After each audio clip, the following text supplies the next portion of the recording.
I'll first introduce myself to Yarden and Hassan. My name is Leon. I am an Israeli citizen, although I haven't lived in Israel now for nearly 40 years. I set up this group when I joined the Lib Dems because we had Liberal Democrat friends of Israel, Liberal Democrat friends of Palestine, but they don't talk to each other properly. And I thought if we try and support both Palestine and Israel to live in peace with each other, we need a group that will work and bring Israelis and Palestinians together and try and explain more about the tensions and not just be focused on one side or the other. So this is what I'm trying to do in this group. We've been going now about 4 or 5 years, and we're just trying to bring people together. I'll introduce now, we have Yarden and Hassan. Hassan is a late replacement for Tarek, who couldn't make it. So I'm very glad that Hassan has joined us this evening. We are recording this as usual because we will put this up on our YouTube channel, on our website, to try and so a lot of people more will be able to see what's happening and the discussion, because it's really important that I think people in this country understand that Palestine is not Hamas and Israel is not Netanyahu and Ben Gvir. There's a lot more happening behind the scene, and one of the things I like to cover out this evening is the work that Combatants for Peace do to bring people together and to fight against the terrorism on both sides. So I don't know which one of you wants to go first this evening to introduce yourselves, Yarden or Hassan. Wants to go first? So I was brought up in this is my first time talking to like a non people, not non-local, so I'll try and do it in like a more maybe clear way to anyway. Um I was brought up in a kibbutz in the very south part of the country, which is a shithole. It's like 50 families and growing dates, and all of the people like semi hippies, Which all of kibbutz? kibbutz Samar next to, you know, I don't know some. I know some of the kibbutzim down there. yeah. So it's the third southest kibbutz in the country, which means it's like the third southest kibbutz in the world or in the universe. I don't know how it works. Um, and it's very distant from anything, which means it's also distant from the conflict. Um, the only native Arabic speaking people on the in the radius of 100 kilometers is in Egypt and Jordan. Um, so I've never actually like we have one kibbutz member who is like 1/4 Palestinian, but he was mainly brought up in like a Jewish environment. So uh, I haven't known any Palestinians, and I knew about the conflict, and my father was like involved theoretically, and it was spoken about, but I didn't really know anything. I didn't know what's the meaning of A, B, or C area. I didn't know like what happened in 67 and in 40. I had like a general idea, but not really any details or knowledge, not real knowledge. Um, and I grew up in the like sort of in the illusion that everybody's a leftist, like what I would call now left Zionism, but you know, back then I would just think of as left as because it was such a small community and everybody was quite homogeneous. Um, so I remember I was always baffled, like how does the right keep on winning the elections if everybody's left wing? Because it's just such a small community. Um, and I remember in a civil class that one of the teacher of for like civil class said that the difference between the right and the left in Israel is the right wants all of the land and no rights for the he said Arabs, you know, he didn't say Palestinians, and the left wants less land and less Arabs. And I remember as a kid that I was baffled because it's like, is this really the ultimatum? Is these are these the choices that the only choices that we can make? It sounded like not as ideal as I thought. What he described to me would seem all to the right, because it's like he didn't there was like no option for living together, or like it every option depicted Arab people, like the Palestinians, as a source of like problem, which it seemed like, why do I necessarily want less people of some sort, or of some kind? That's what he. Anyway, I'll fast forward a bit. Before enlisting, I had really strong doubts, mainly due to like a pacifistic perceptions. Um, I was like in taken by the Kantian idea of the moral imperative, and I thought, if I apply it here, then I prefer all of the people not enlisting rather than all of the people enlisting. Um, and it was really hard for me to decide, but at the end, I decided I did enlist to the IDF, trying to be a bit more pragmatic. And it was also, with hindsight, affected by like social pressure and peer pressure. Um, and I wasn't really a combatant, but I was involved in some things that uh, got out of hand. And I remember I was, except for maybe one, I was the only one in the with my group of friends that was that cared about the fact that there were also casualties from the other side. To all of them, they were like invisible, and um, that stayed with me, just because I thought, we do all of this really complicated training and equipment and everything, and at the end of the day, we just don't really see people as people. We see them as targets or a threat, even though I know that they're the difference between me and them is it's chance, it's random. I could have been on the other side just in the same way. Um, and after I finished the service, I a year after I finished, I stopped going to reserve duty. There was no any specific turn point, rather than I just kept on feeling more and more like it's not that I feel something is wrong without actually pointing it out. Just like, I don't believe in this anymore. We're doing so many complicated things, and I don't see what we're achieving in it, and I don't believe that it brings anything good. And um, after October 7th, I really felt um, that I needed to do something, because I was getting like, it was really hard feeling that there's so many bad things going on. Like all of but people, a lot of people I know, some of the people I know died. My neighbor died in the party in the on October 7th, and after that, many people that I know went on to uh, demolish Gaza and kill so many people. And I felt like I had to do something, so I started going to a protective presence in the West Bank.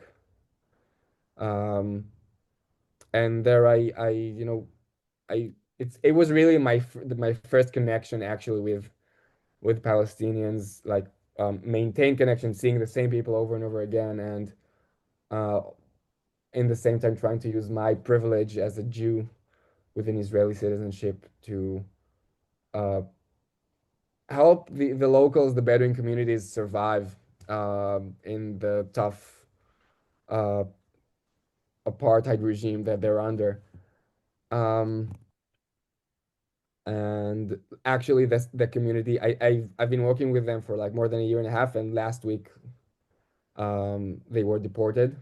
They had to. forcefully leave because the hilltop youth got the best of them, and the army and the police like aren't doing their job.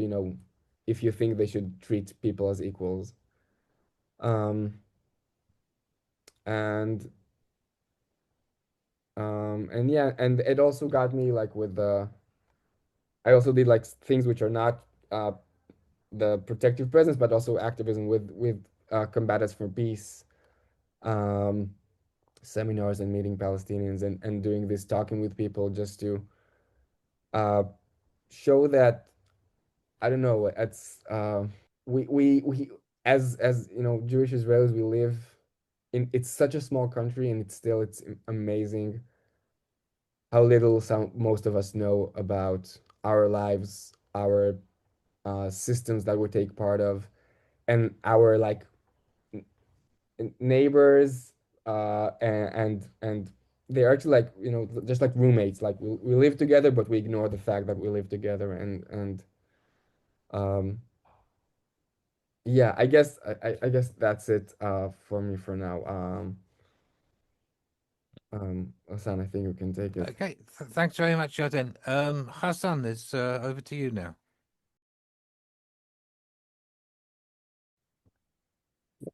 Well, good evening, all, and I'm so glad that we get to do these meetings, and that you can get to be exposed to a different point of view, as you explained on your opening.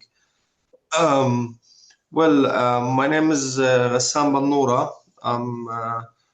I do the Arabic media for Combatants for Peace, and I'm a journalist by trade. I grew up in the 80s. I'm a bit older than Yardain. Um, my dad and my mom used to work inside Israel when Palestinians were allowed to work in Israel. I grew up at a young age around Israelis, colleagues of my dad and my mom. So my generation, we met Israelis who are not only in uniform, holding a gun against us or towards us. In the first Intifada, I was about a kid, 7, 8 years old. And the first time I was in the direct connection, they raided our home on Christmas Eve. My dad just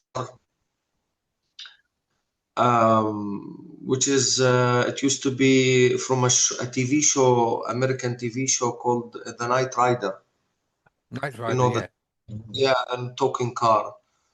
And in my generation, we didn't have all of these wireless stuff. It was a wire thingy. And I was the star of the neighborhood because I had the fancy toy, and I took it around the neighborhood, and everybody was around me, and we were playing with it, and I put it under the tree. And then the army raided our home in the evening because there was some graffiti on the wall, like slogans against the occupation. And whenever soldiers passed, they will stop and force the men from the nearby homes to go out, humiliate them, and then force them to paint over the graffiti on the wall, which was basically PLO supporting slogans and demanding freedom and of occupation, stuff like that. So as they were moving around our house, one of them stepped into my car and destroyed it, and that pissed me off. I remember being very angry. And then, in the 80s, we weren't allowed to have TVs in our homes or telephones. It was one home in every neighborhood that was allowed the TV and the telephone. Usually it was the Mukhtar, which is the elder of the family. So one time we were watching a movie and they had a bomb in it. Like a Hollywood action film. So I got the idea of to back to the soldiers by imitating that bomb, but it was fake. It was made with 2 Coca-Cola bottles and some wires, and and an old Casio watch. It doesn't explode. It was made, with old car oil and wires and the Play-Doh, the kids' Play-Doh. But we made it look like a real one. And then we put it in the middle of the street and covered it with a carton and got up to my family home rooftop, and we bought some crackers and we waited for the army to show up. And that was a live action movie for two hours. They brought in the dogs and the guys with the big outfits. We didn't have robots in the 80s, but it was soldiers trying to dismantle the bomb. Then as soon as they got closer, they understand it's a fake one. So we did that about like 4 or 5 times before we got caught. And I was taken to detention. I was about 8 years old the first time I was detained by the occupation forces. I was detained in a building next to my home, which is funny enough, years later, when I start working as a journalist, the building, after the Israelis left, when Arafat came with the Palestinian Authority, it was converted into a local radio station. And actually, my office was in the same place where they detained me when I was a child. And that is one of the circles of destiny sometimes, that surreal that happens in Palestine and in Israel. In the 90s, they told us, oh, it's done, now we have peace. So I was involved in youth groups. We also had Israelis who came over, and we tried to do work together against the occupation and establishing the two-state solution and dialogue groups. And then I went to university, as any normal kid will do. I did hotel management, my first degree. I was hoping to become a chef and open my little restaurant across from the Nativity Church, which is up the road from where I am now. And spend the rest of my days cooking for foreigners and enjoying my time. But the second Intifada happened. And then I was called into service. I refused to do military. I didn't believe in killing others. So I went and did my service in ambulances. I was trained as a medic, and I used to be EMT, as you call it, I think, Yeah. Working as an ambulance crew member, it enforced the idea that I have against guns. I saw firsthand what guns can do, what bombs can do. I delivered babies while guns been pointing at me at checkpoints. My first case of delivering a baby actually was going from one of the villages to Bethlehem Public Hospital, and the tank blocked our road, and they forced us to open the doors, the back doors, and we had to deliver the baby while the tank was pointing its big barrel at us. Then after a while, they noticed that I am the oldest son of my family, so I'm not allowed to be in the field. So they moved me to be a 911 operator. So they needed an English speaker. Because there was some foreigners living in Bethlehem, and they used to call for ambulances and help. So they needed somebody who can speak both Arabic and English. So I was a 911 operator. In Palestine, we call it 102. That's the helpline. Then journalists started to hang out around my office, and I was translating for them interviews. And then they wanted me to go out with them and translate interviews. And so I became like a local fixer, a local translator for BBC, for Sky News, CNN, these foreign agencies as a freelancer. And I went and did my journalism degree and then my master's degree in Germany. And I came back and started doing movies. The first movie I was part of, I don't know if you know about it, it's called Five Broken Cameras, about the village of Bilain in near Ramallah, about the nonviolent resistance against the wall and settlements there. And then in one of the pitching forums in Morocco, I met a movie maker called he was making a movie, Steve, who was making a movie about Combatants for Peace, and he needed a Palestinian producer. So I came back and I was starting to be his producer. So for 3 years, I was chasing Palestinian and Israeli activists from Combatants for Peace with my crew and my camera, and being in their homes, invading their lives and trying to document. And then the movie came out called Disturbing the Peace, the first movie about Combatants for Peace. And then they asked me to join, to help them out with social media and with inviting journalists to come to their events and activities. And what drove me to Combatants for Peace, other than other groups that do the same, is that Combatants for Peace started from a core group that, you know, ex-Palestinian fighters and ex-soldiers who did violence and then realized that this violence doesn't work. You can't say that they are they sacrificed a lot for their respective countries. Most of them went to jail for many years. Some of them had to endure injuries and both physical and mental, from the Israeli side and from the Palestinian side. And these people are telling you, we did violence, it doesn't work. It's not going to take us anywhere. So that's what attracted me to the idea of Combatants for Peace. And now I've been with them for the past 14 years of my life. And still, you know, if you can notice, I'm in my office, which is my own small company that does production and news for foreign agencies and, you know, for other journalists who come here. So that's pretty much it. Okay, thanks very much. As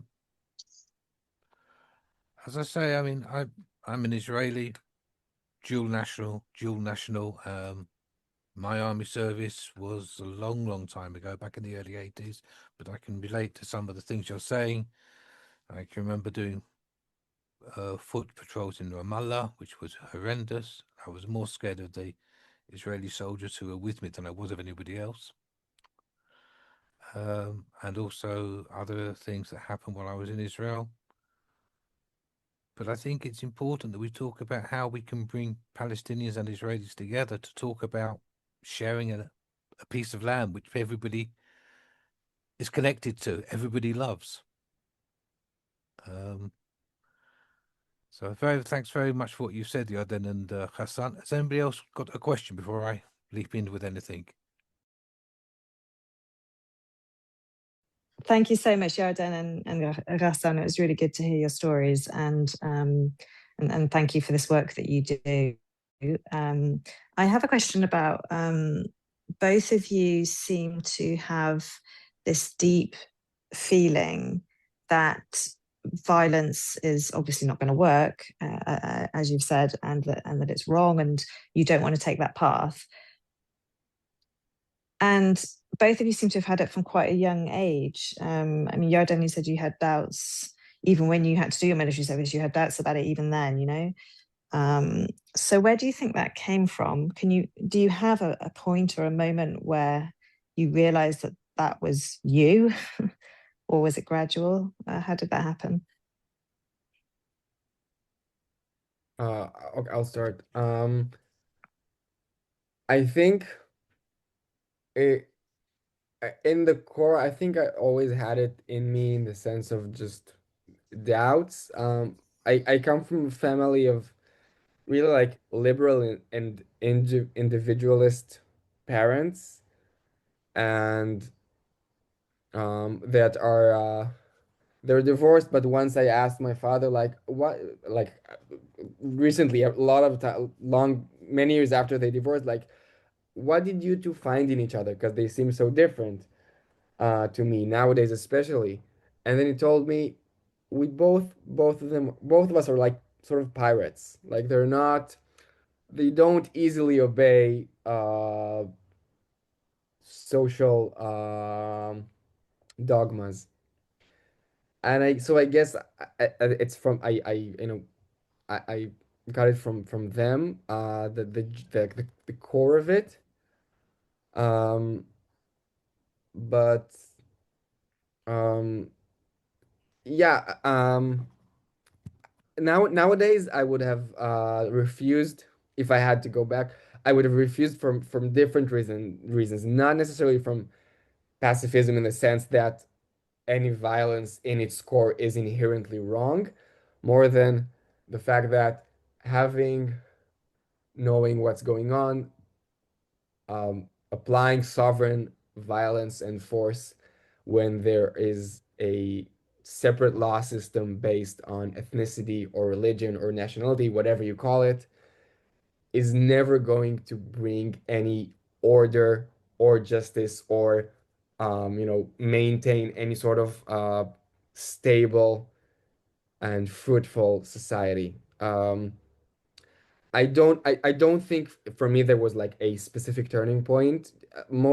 Generally with things in life, I experience them as like a slow process of, I think, having a grain of doubt and then acknowledging it and stopping myself from ignoring the that it persuades me, and I need to stop like ignoring the intuition. Um, so yeah, I guess that's it. I don't have any like turning point that's really like sexy or vivid.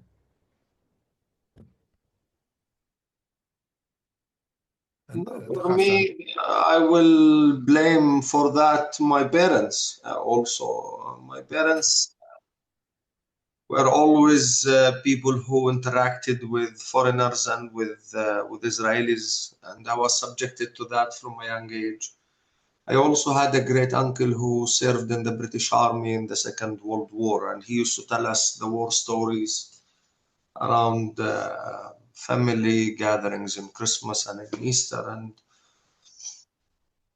um, you know, I witnessed the violence in a young age, and I always used to question in my mind what benefit it brings, what it is, what it does to us.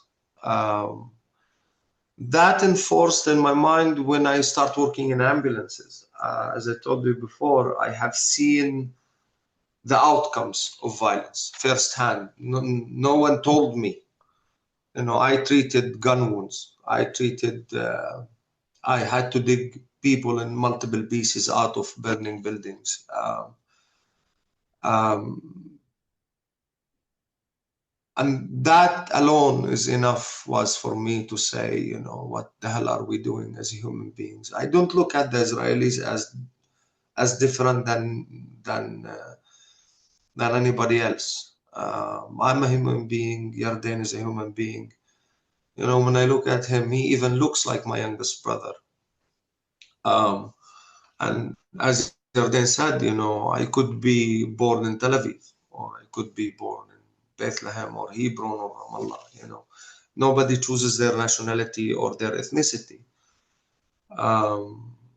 And at some point, you always go back to your safety net, which is your family and what they teach you at a young age.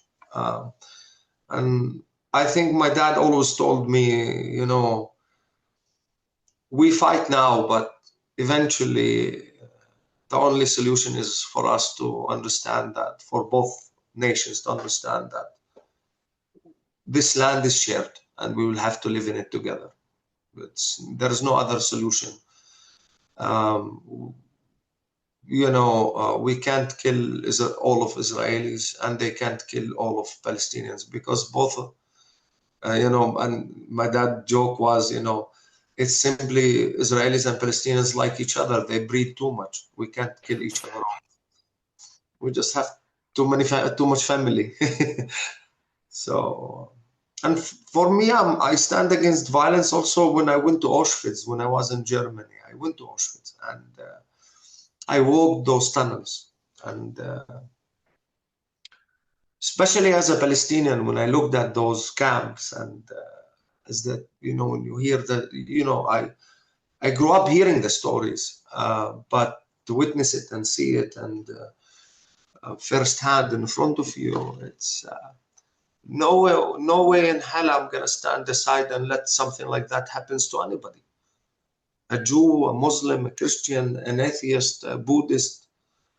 Nobody should be treated differently because of what they believe in, or which deity they pray for, or which skin color they have. So that's why, you know, for me, I always say violence is not going to be an option for me. I don't know if that makes sense or not, but, you know. It makes a lot of sense. Last year we spoke with Professor Dajani. Again, who's somebody I think has a very similar outlook, or who's a Muslim, he has a very similar outlook to you, Hassan. I think he got into trouble for taking people to Auschwitz. But yeah. Has anybody else got any questions?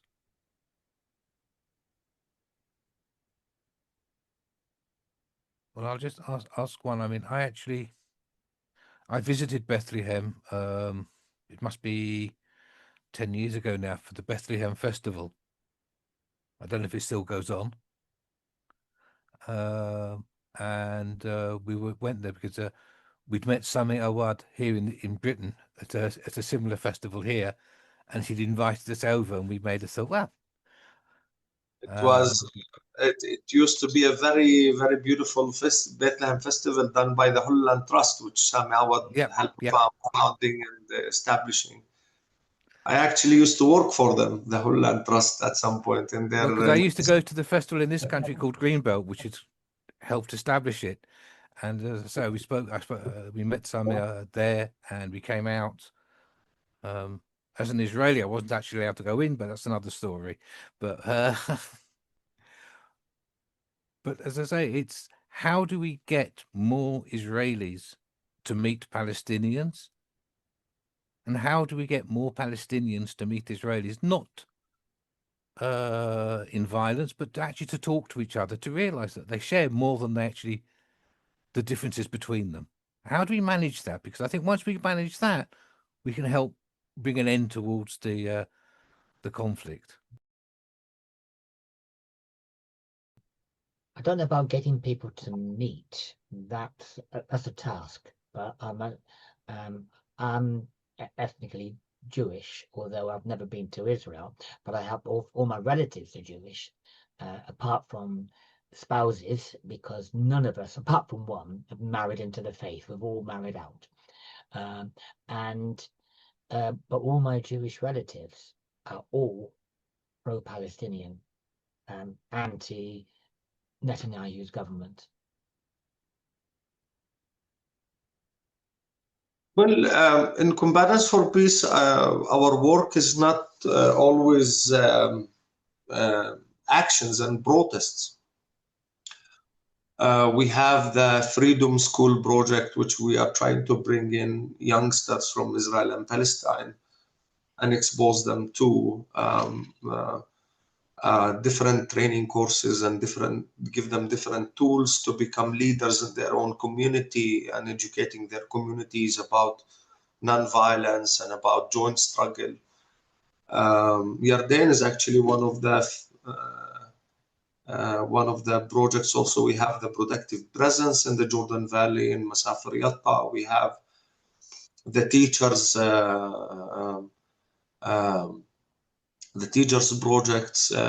Before Netanyahu's government and before the war, our activists and our members also used to go to Israeli schools and give the different perspective about the conflict and what it means to be working in a joint Israeli and Palestinian framework that could be the basis for the future. And you know, we all know in Combatants for Peace, or most of us know, that we may not change the situation, but at least we are trying to put the seed of the idea that the only solution and the only way out of this for the future of our children and families and the youngsters that live here is together, is working together. And hopefully more and more people join up. Now we have teachers, we have doctors, we have students, we have workers, and we do meet together as a community of activists, and we plan things together. We plan our activities, we always do things together, Palestinian and Israeli. And we are giving a live example of how this future, working together and being together and working to end this conflict together, looks like. We had our successes, we had our downfalls, but we always work and continue to work together.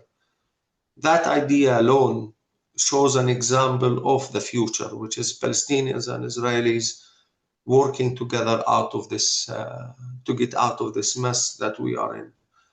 I always say that the problem, and this is I noticed when I was living in Germany, and me and the other Israeli students, we used to, you know, Palestinian students and Israeli students, we used to hang out together and go together and eat together and hang out together. We will have fights, like we will have heated discussions and we'll yell at each other. But we became friends. And this, I always ask people, you know, if they just leave Israelis and Palestinians alone, I think they will become best friends. You know, it's if you look at what is the problem, and the problem is the radicalization of both societies. The fact that there is people outspoken now calling for the death of the other publicly, and nobody is doing anything about it. That's why you will end up with characters like Ben Gvir, who's a condemned terrorist by Israeli law, who's running now the security forces of Israel and arming terrorist settlers in the West Bank. Sadly, nobody is taking international law seriously to the extent where ICG and ICC advisory decisions are being implemented, and those people are taken to court. And that's why I think this is where the problem lies, that international intervention wasn't that serious and wasn't that effective to stop the violence. And hopefully, after 2 years of war in Gaza, if we want to take something positive out of that, out of all of this death and destruction that happens, that, you know, now the international community will mobilize more to stop such things from happening ever again. And I met a lot of Israelis. When you show them videos and pictures that I see before it gets published coming out of Gaza, they will not agree to it. They will not, I know, you know, that they will not, they don't subscribe to such violence and such things that happens. You know, I don't want to keep mumbling. I feel that I'm taking Yarden's role, No, but no. I think it's really good to hear that side of it, because I think I know from my own experience speaking to Israelis, they haven't been shown, I think is the better way of saying it, they haven't been shown what's actually been happening in Gaza, the same way we here in Britain have seen it. And it does make a big difference. definitely. Yeah. The good thing about Combatants for Peace is we try to bring those stories to the front. And one of the events we do every year, it's the joint memorial ceremony.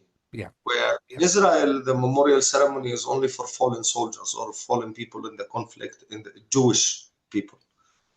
But as Yarden said, they don't care about the Palestinian side.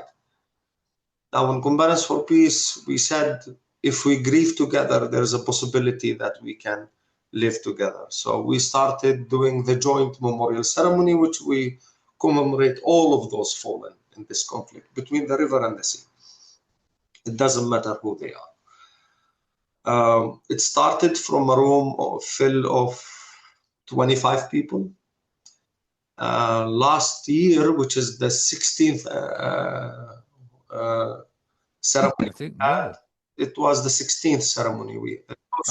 The 20th ceremony. We had about 12,000 live watching it, and through social media we had another 35,000. I know, I was one of them. So we are trying to enlarge the circle more and more, and the fact that in Israel our joint ceremony became the kind of leftist alternative ceremony shows that there is hope. There is people. Now, also 6 years ago, we started with commemorating the Nakba. So usually in the past, when you talk about Nakba, Israelis will go, yes, yeah. So in Combatants for Peace, we pushed that idea, and now you have Israelis and Palestinians commemorating Nakba every year, just like the joint memorial ceremony. And again, it started in Corona, which, you know, it was me and the film crew in the whole filming the first ceremony. And now we have about 10, 20,000 people watching the event between firsthand, like being present and online. So it's not as big as the joint memorial ceremony yet, but it's, you know, expanding. Again, it's just planting the seed and enabling people to come and join, and opening this venue for others to join and be part of it. And, you know, we try to do our best to make it happen. You know, your question, Leon, at the beginning of this dialogue was how to encourage more Palestinians and more Israelis to communicate and talk with each other, speak with each other. And in fact, I believe that there's not a lot genetically different between Israelis and Palestinians. We're pretty much the same people. But I don't know my history as well as I should regarding Europe. But for centuries, most European countries were fighting each other. And really, it's post Second World War that we've had the more effective UN. I think it started after the First World War, and so on. Now, don't know what triggered it, but to get the nations that were not necessarily on the same side as each other, you know, like between the wars and before the First World War, but to unite and talk to each other. So there's, I mean, there was like the 100 Days War or whatever it was, 100 Years War, I think, between England and France. So, but basically, is there something that happened that triggered the dialogue that basically triggered a more peaceful solution so that all the European countries to all intents and Yeah. purposes, and other exceptions, There, became allies. Now, perhaps there was find a there was route. there was people in between France and Germany who had fought 3 devastating wars in 100 years. Yes. And you have to forgive me. I remember the name of Eisenhower in Germany, and I cannot remember the name of the French founder who founded the what grew into be the European Union. Maurice It Schumann. wasn't de Gaulle, was it? That's it, Schumacher. Schumacher. Schumacher. Schumacher. Maurice Schumann. Maurice Schumann, that's the name. They got together and they realized that war is destructive and there must be a better way. I would like to see in Palestine and Israel, Yeah, precisely. the same thing moving to realize that war is destructive, to fight. Well, basically, it's continual low-level violence for the last 75 years with a few major outbursts in between. And for the last 15 years, I know what's happened in Gaza is an extreme version of them, but that's been happening in the West Bank and in Gaza on and off for the last 15, 20 years. And we need people who are willing to stand up and say, this must end.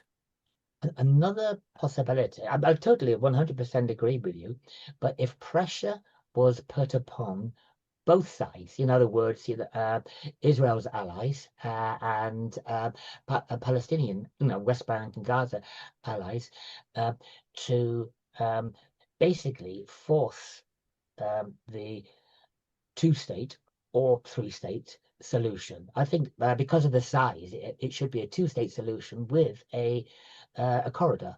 But I think there's also, I don't want to get into details of what solution works, what doesn't solution works, because I don't think until people start wanting to talk to each other, any solution will work. Yeah, true. But anyway, let's go back to listen to me. I talk too much as it is. I have a question.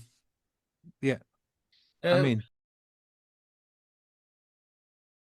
yes, I was curious about the size of membership of Combatants for Peace, and in particular also for the Palestinian members, how they split between Palestinian citizens of Israel and Palestinians from the West Bank or Gaza. And a related question is whether Palestinians in Gaza have actually been able to participate or not, or whether they've been suppressed by Hamas. Well, most of the Palestinian members are West Bank members. West Bank members. We have about Tariq is originally from Gaza, by the way. The guy who was supposed to talk today to you, he still has family in Gaza.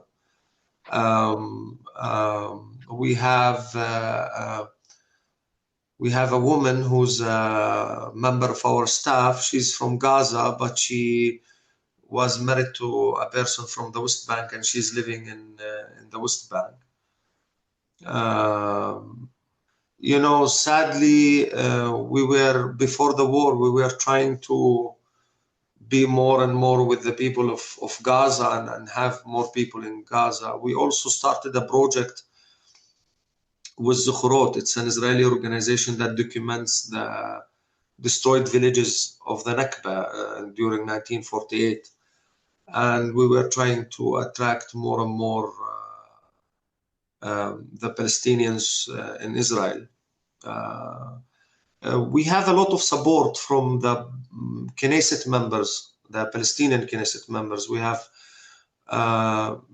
Ofer Kasif.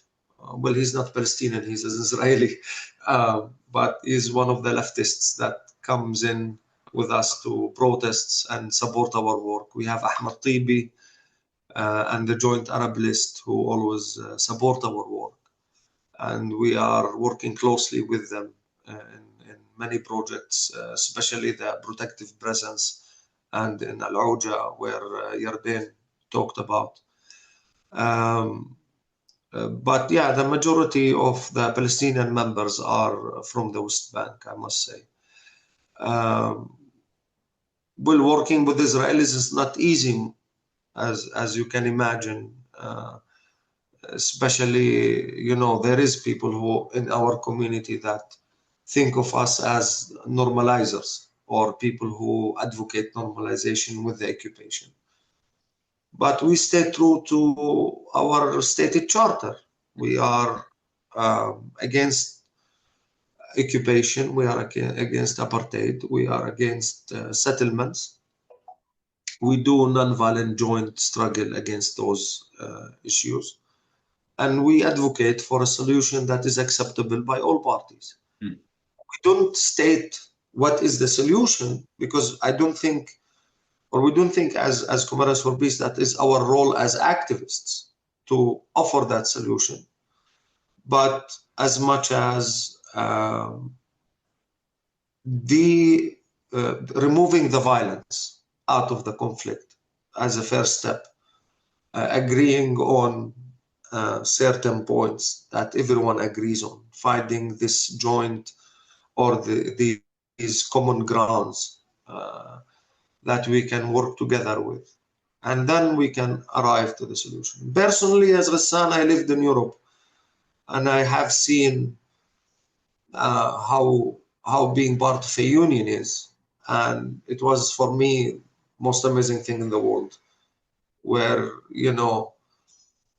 I used to go to my job in Al Jazeera Bureau in Berlin in the morning and then go and hang out with my friends in France for the evening to go and party in France. I liked the train system that connected all Europe together for 80 euros and to go everywhere. And that's possible, in Europe, they had multiple ethnicities, multiple backgrounds, and they managed to unify.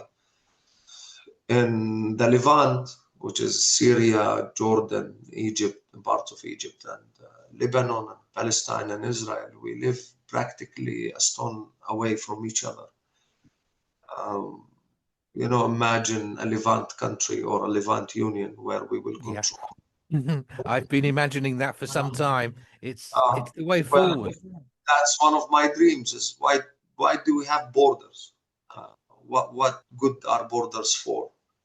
But it all comes down to Palestinians understanding that Israel is there. It does exist. We can't kick them to the sea.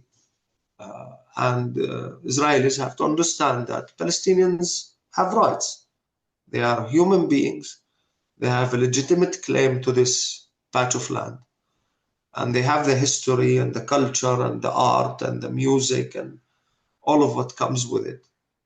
And the Israelis need to understand you are not living in Europe anymore. You live in the Middle East. I think once we both start to discuss that, solutions will come out naturally and easily. Yarden, do you want to add something? I don't think I have necessarily anything specific because I think Rasan explained like really well out of things. I'd have to say that from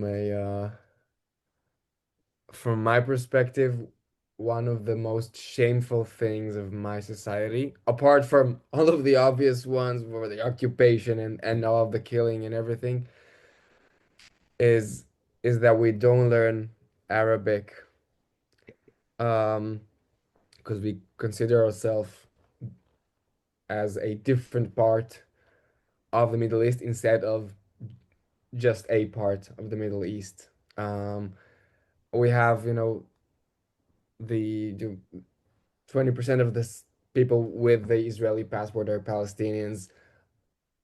When you include Gaza and the West Bank, which is naturally you should because they're all part of the same area and the same place, it's the same equal number of Hebrew speaking people and Arabic speaking people, 50-50 Palestinians and Israelis, more or less.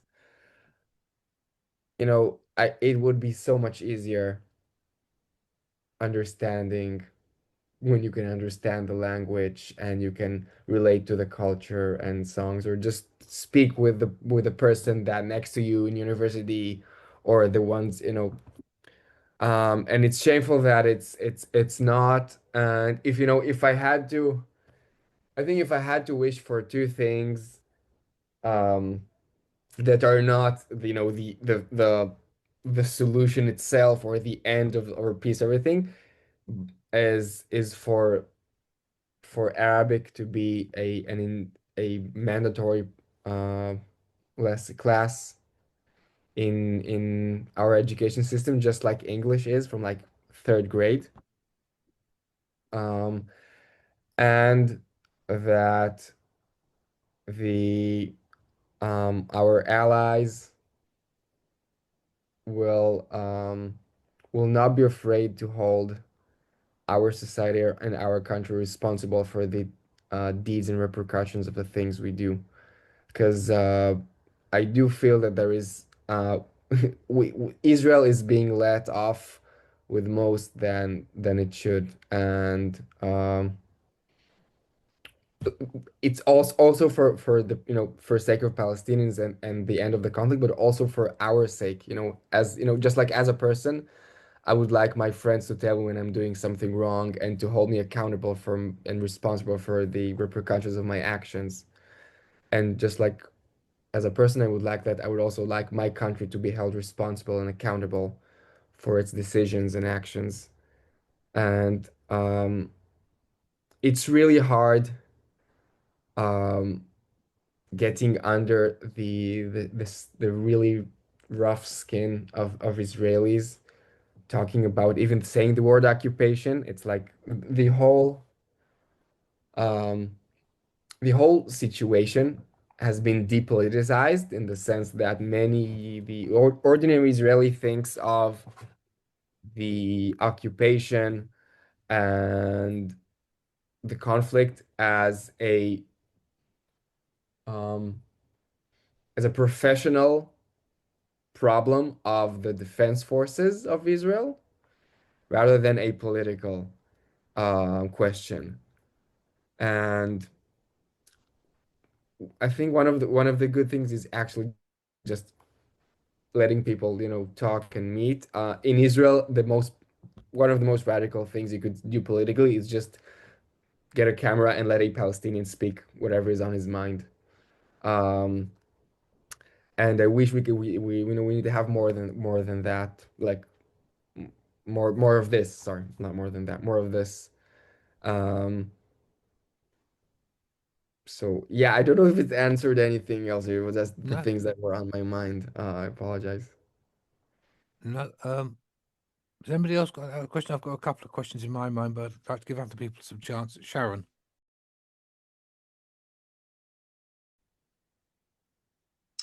Thanks. Yeah, just two more questions. The first one, what do you think of Trump's board of peace? And the second question, do you think Hamas will disarm and stand down? What was the first question about Trump's what piece? What Board do you of think? Peace. Yeah, what do you think of Trump's board of peace? I have to say, I'm not. I usually refrain from like I don't want it to like to sound uh demeaning calling it micro politics, but nowadays with the way we consume media and news feed, the cycle is so fast that sometimes we are focused too much on the micro than the macro. Like I don't like um just like maybe, you know, in stock markets, if something goes up and then down every day, then you know you need to track the big picture. And so I first I don't really know I know that the board is it like the entity they established to like manage Gaza, and is that the one? Yeah. So I know it exists. I know nothing about it really. And sorry, just remind me the second question, and then I'll recap. The second question was, do you think that Hamas will disarm and stand Okay. down? So I don't my my speculations, I think, are not really relevant nor insightful regarding what I think will happen. Um, I do I can say what I think should happen, but mostly I can say what are the things that, in my opinion, are like, what are the values that should lead the solution? Just, I think, just like Hassan said, trying to figure out how we like technically place all of the pieces of the puzzle so it fits, is treating it as if the puzzle is like ready-made and there is one definitive solution, or maybe two. I don't know if it's a complex, like a elastic puzzle, but in reality, what we should think of, in my opinion, is how do we want to live as a society, and how do we want to manage? I know, from my perspective, I don't want to live in a society where my privilege is considered a basic right. And by that, I mean, I live in a country where it inherently means, the nature of the country means that I inherently must be the majority demographically. And that is a privilege. That is not a right. A state shouldn't be a mechanism to um, to establish and protect privileges. It should be establish and protect rights. And so I know from my perspective that I don't want, I currently live in such a state. I don't want it to be like that, because it also is turned against me, because me or my friends or my neighbors or my people need to go and do patrols in the middle of a city and take people out of their beds just to make sure that they're afraid enough that they won't rebel against the very system that does not allow them to have same basic human equal rights. And so I don't know what they're planning, all the up there, whether it's Netanyahu's parliament, Hamas, Trump. I know that I want to like fight for justice and equality and freedom for Palestinians and for Israelis from the occupation of the Palestinians, from occupying the Palestinians. Hassan, do you have anything to add? A small bit, Yarden put it beautifully. We are not politicians, but from a personal perspective, my fear is that this council will replace the UN, the United Nations, and for me that is very dangerous. And the second thing I have against it is, which was put very beautifully by the King of Spain when he refused to be part of it because it doesn't have a representation of the Palestinian Authority, which is recognized now by many countries as the State of Palestine. And he said very clearly that Palestinians should be governed by Palestinians, by elected Palestinians. I'm a big fan of democracy, and I consider myself inside my community as a person who always advocate the idea of having a democratically elected government that is by the people for the people, real representation. Now I know that the Palestinian Authority in its current form is not being given the chance to grow into that. And also, again, as Yarden said, the source of the problem is the occupation. Now, Hamas is a byproduct of the occupation.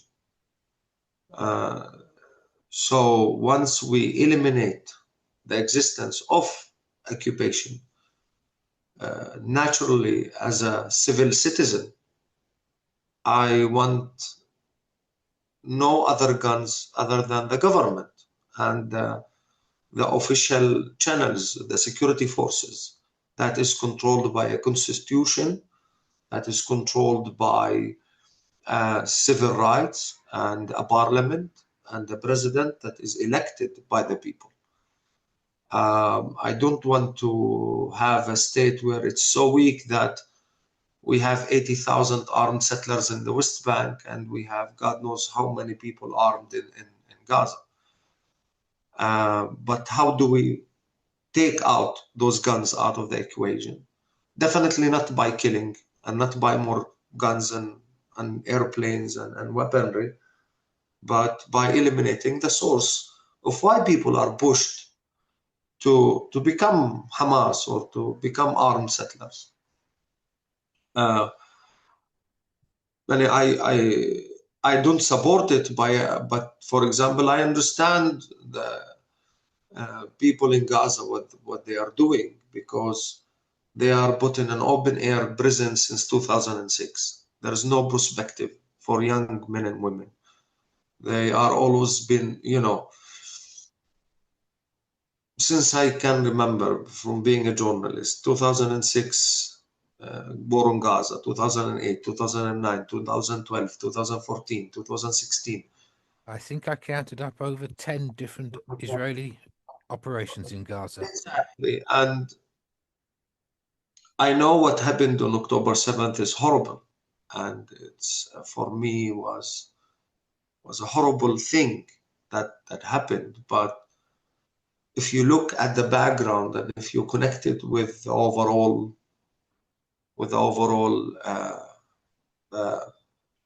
problems that happens in Gaza, people warned that this is happening. And I can cite Ilan Pape's paper when he published it in 2019, where he warned that something like that will happen. Even the Secret Service head in Israel, the one that was kicked out of his post by Netanyahu at the beginning of the war, he actually was warning, and he was showing videos of Hamas actually doing practice runs and publishing them on YouTube, how to invade and how to do October 7th. Now, going down and simplifying it, simply there will be no role for armed gunmen both in Israel and Palestine if we end the occupation, we end the source of what fueled this violence, which we always have to remind people as activists and people who want the future together, that the source of the problem is the occupation. Everything else will become like a ripple effect when you have, like, for example, in South Africa,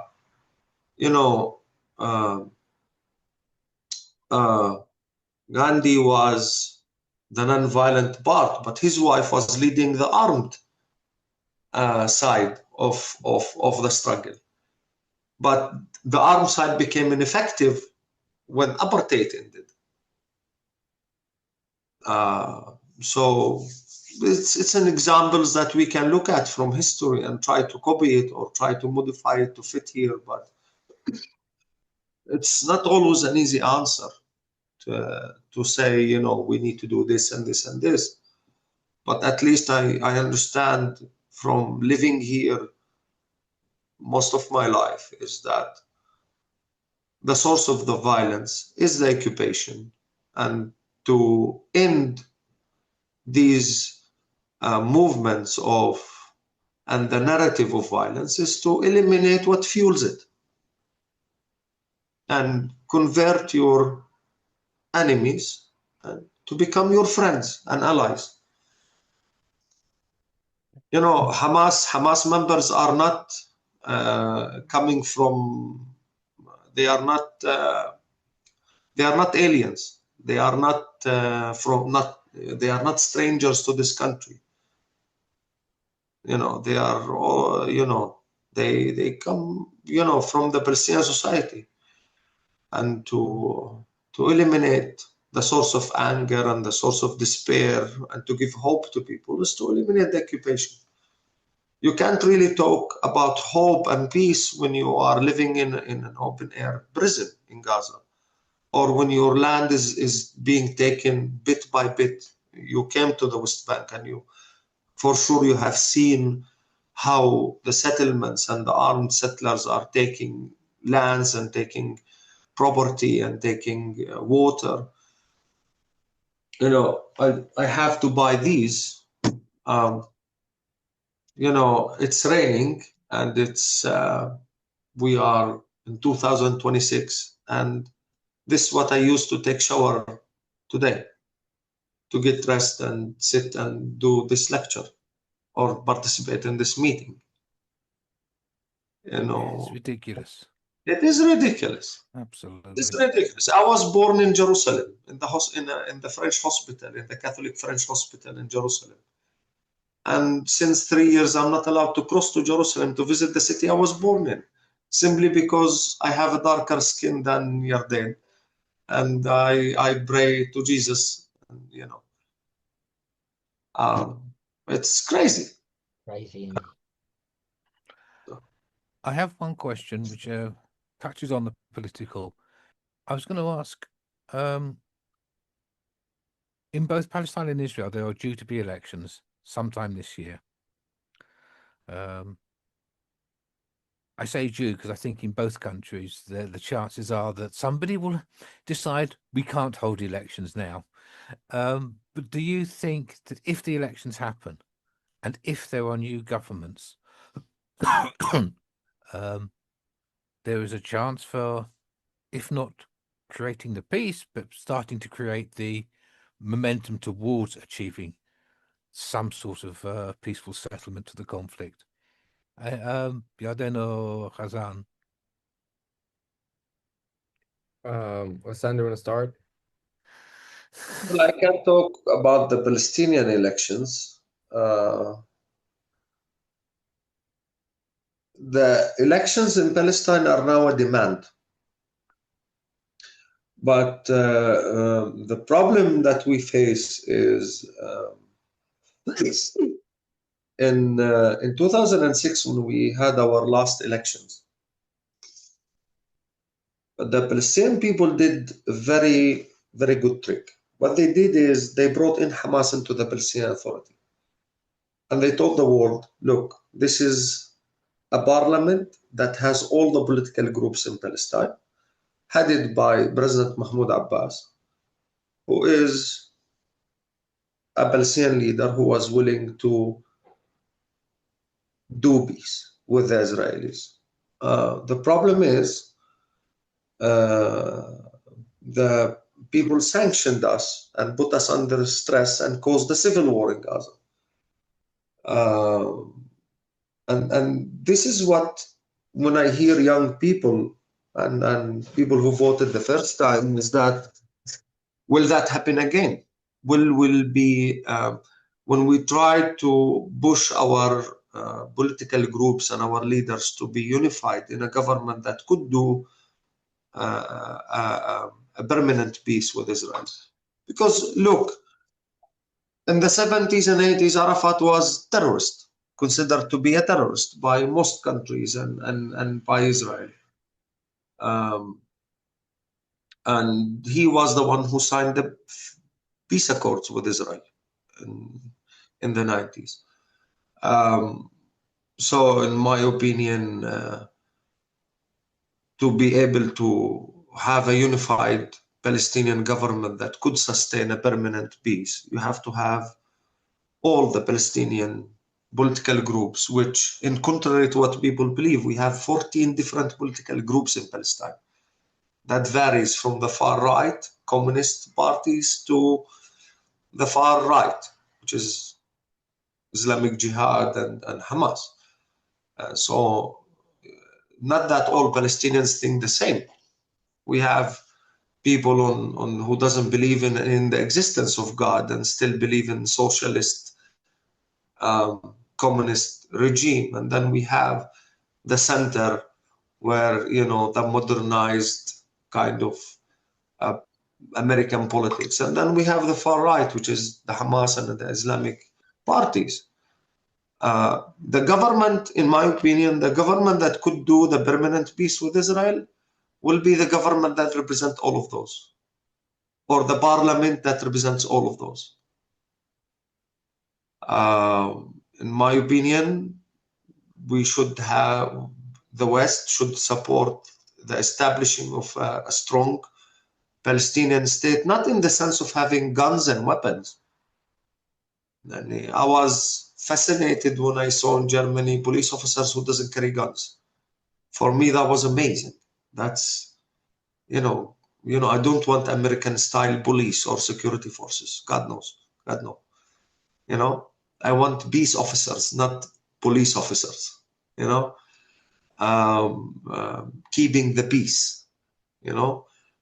And this is, a strong state exists when you have a good constitution that is agreed on by all people who live under that state. And to have election and to have the ability to exchange, the authority to exchange hands peacefully. And the only way to be able to do that is to have everyone involved.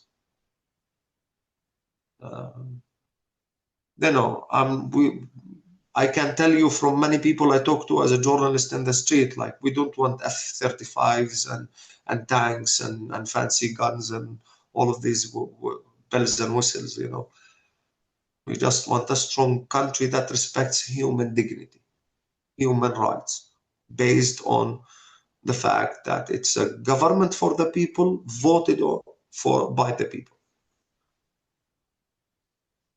I hope in Israel, they have the same. The problem in Israel, if you want my opinion as a Palestinian, the fact that Israel categorizes itself as a Jewish democratic state, that means eliminating 3 million people who live in Israel, between Palestinian with Israeli citizenship and atheists who are born in Jewish families, but they don't believe in God, for example. They are communists and leftists. And so, in Israel, to be able to vote, you have to be Jewish to practice democracy. So what kind of democracy is this? This is selective democracy. This is apartheid. So I hope young people in Israel, like Yarden and others, wake up to that fact and change it. But I'm not inciting, violence in Israel. Okay. Don't get me wrong. Then what do you think the elections will bring? Again, I don't know what I think the elections will bring, but I do know what they can bring based on things that happened before. What do you hope they will bring? Well, I'll tell you this. Just like Rasan said, that in the 80s and 90s, Arafat, that was considered a terrorist, was the one conducting the peace process. This same thing happened in Israel.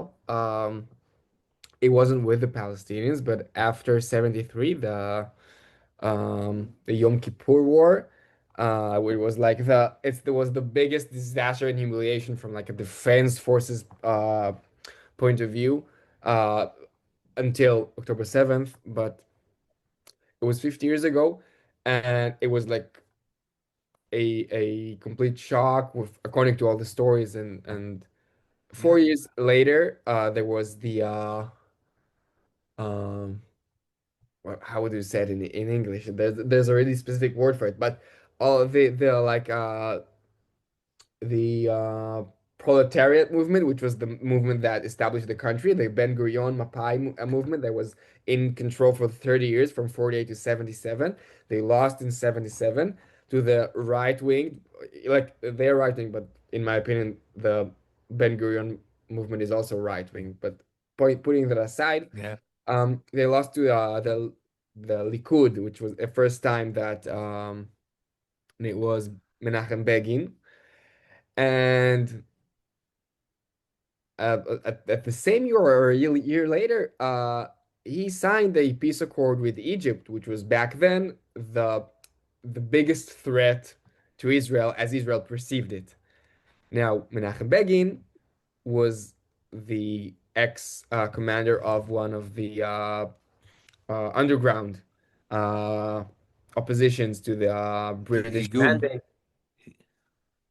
And up until October 7th, he was the one in charge for conducting the highest casualty terror attack in the history of the land. It was the David Hotel, King David Hotel, and and also Jews got killed there. Now, if you would ask Jews, would you let a terrorist who killed Jews in his activities sign a peace accord with you? Most of them will say no, but they won't realize that in our history we have a leader who did that. So I don't know what will happen, but I do know that if if given the opportunity, leaders can be more pragmatic than they say they will be. And so I don't know what will happen, but a peace process or accord can also come from a right-winged Zionist party or leader, um, as long as they as it gets the support from the side that want it, and as long as um, they see that if they have to take this or the other option, and that's the better one, even though it might contradict like the base or whatever. So it may surprise us. That's basic what I'm saying. So I don't know what I think. I'm going to 2 days.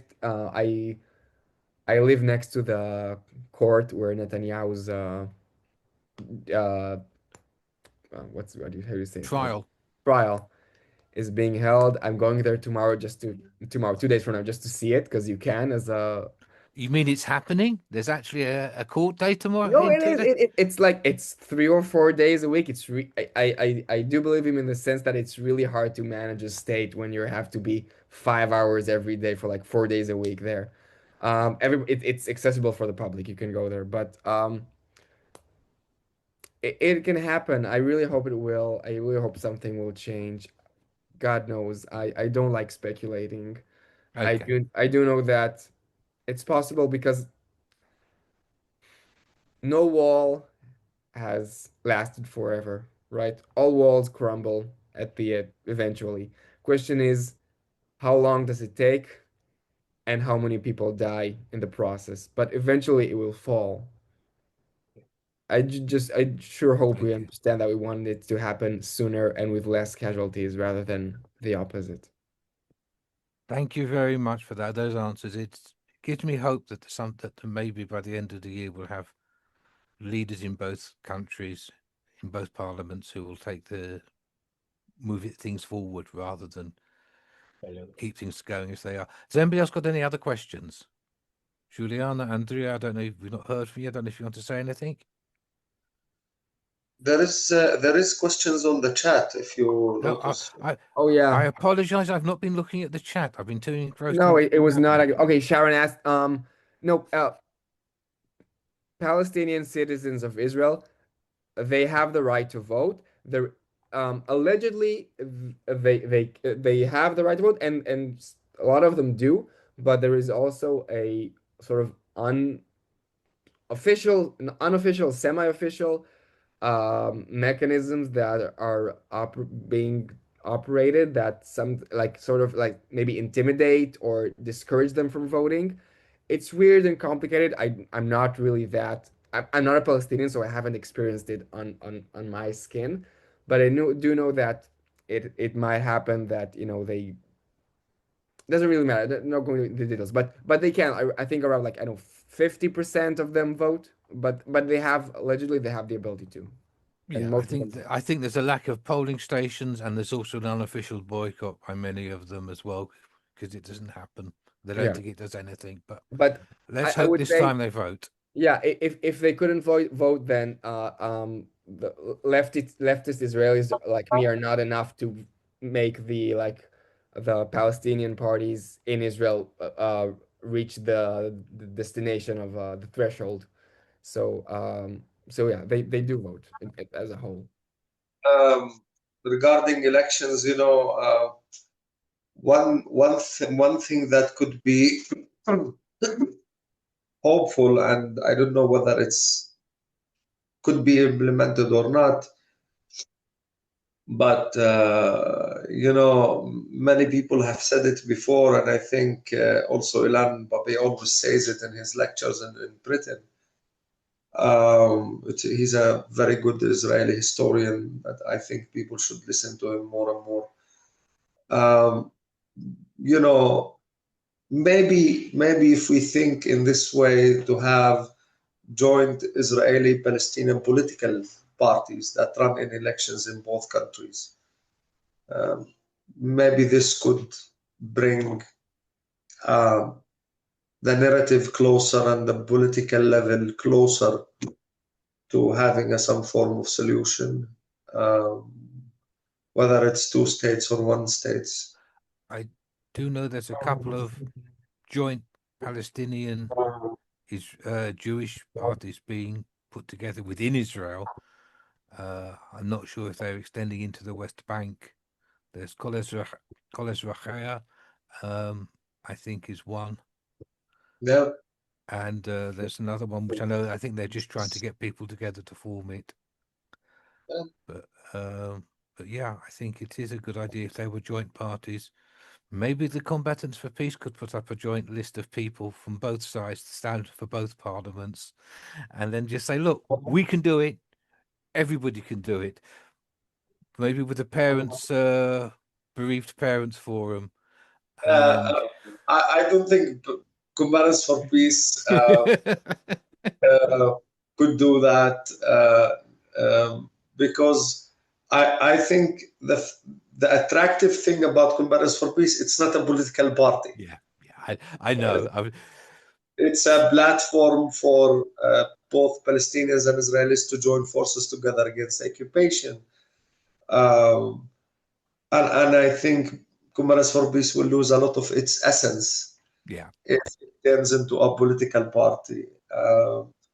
But I think, one good example is the Joint Arab List, for example, that is being formed, that always have Jewish members of Knesset and Arab members of Knesset. Unfortunately, they do what left-wing parties across the whole world do, is they argue with each other and fall apart. Well, that's the problem with the leftists. Yes. We are all strong opinionated too much sometimes. But very true. Okay, thank you very much. It's been a really, really fascinating evening. Very informative. As I said, we will be putting this up on our YouTube. What we'll do is we'll share it with you first so you can see it, to see if there's anything you don't want us to put in, and then we can put it up online and we'll share it around for everybody to see, because I think it's, although there weren't many of us here tonight, I do think it's important that people hear the voices of Palestinians and Israelis who are living in conflict themselves, rather than the experts who live in the West and tell us what Palestinians and tell us what Israelis are thinking, because that happens far too much, I think, in too many forums. So it's really good to hear from you, and to let as many people hear from you as possible. Thank you very much for giving up your evening to speak to us. And pleasure. And if I can say one last message to your group and to your audience, is that keep hope. Hope is possible. Hope is there. The time when we lose is the time when we lose hope. There is still hope, regardless of all of the violence and all of the death that is happening. We have a duty as human beings to keep hope and to keep providing the platform of hope. So thank you for having us today.